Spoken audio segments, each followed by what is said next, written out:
and welcome back everyone. I hope you guys had a great day so far. Today I want to share with you guys this very simple and quick to do, everyday appropriate makeup look. I felt a little bit inspired by Zara Larsson's new music video for Clinique and therefore wanted to recreate one of the makeup looks shown in the video. This one is just right up my alley. It's very understated, quick to do, but just emphasizes the right parts in my face.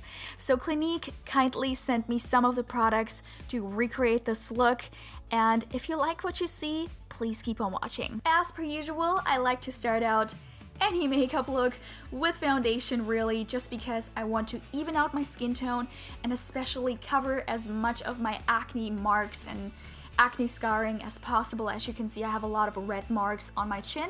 I like to cover that with one of my all-time favorite foundations.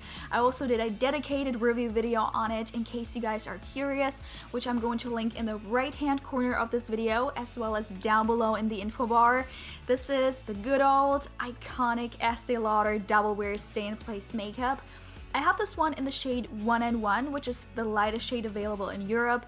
It suits my skin tone perfectly. It's very pale and it's yellow tone, so it's perfect to also canceling out any redness, which is what I'm going for. And seeing Zara Larsson's music video, I felt like she had a very flawless skin going on, so therefore I felt like that double wear was the perfect foundation to go for. I then proceeded to the eyes and used my everyday go-to eyelid primer, which had been the same for years. MAC's Soft Ochre Paint Pot. It has a little bit of a yellowy color, so again, it cancels out redness and veins in your eyelids. So I used that in a very light and thin layer all over my eyelids as well as on my lower lash line. It makes eyeshadows stick to your eyelids much better and longer. The first eyeshadow that I'm going to be using is Clinique's Lid Pop in the shade Vanilla Pop, which is described as a creamy beige. This one is a matte eyeshadow, so it's nice to apply it right after your eye base to set it, and therefore making sure that the next eyeshadows that you're going to be using in the crease, for instance, don't drag or slip. For the crease, I used the All About eyeshadow duo called Like Mink by Clinique and used the very first shade in the duo to define my crease ever so slightly. This shade kind of reminds me a little bit of MAC's Patina eyeshadow, just a little bit lighter and with less of a sheen. It's a very neutral shade. It maybe doesn't look like anything at all, but it defines the crease ever so slightly just to create a little bit of a gradient, but nothing overpowering. This eyeshadow duo is much more pigmented than the eyeshadow that I used before. Still, it's not highly pigmented to the point where someone that is unexperienced with makeup would overdo it quickly. It's still very natural and easy to use. So the second shade that I used out of the duo is a chocolatey dark brown.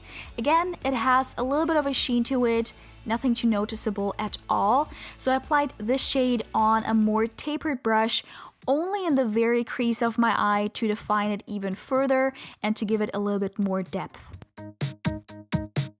Eyeshadow done. Moving on to some mascara. Lord knows I need some healthy coats of it because my lashes are barely noticeable. As you can see, I have very fair, super short lashes that need some help. The first product that I'm going to use is a mascara primer.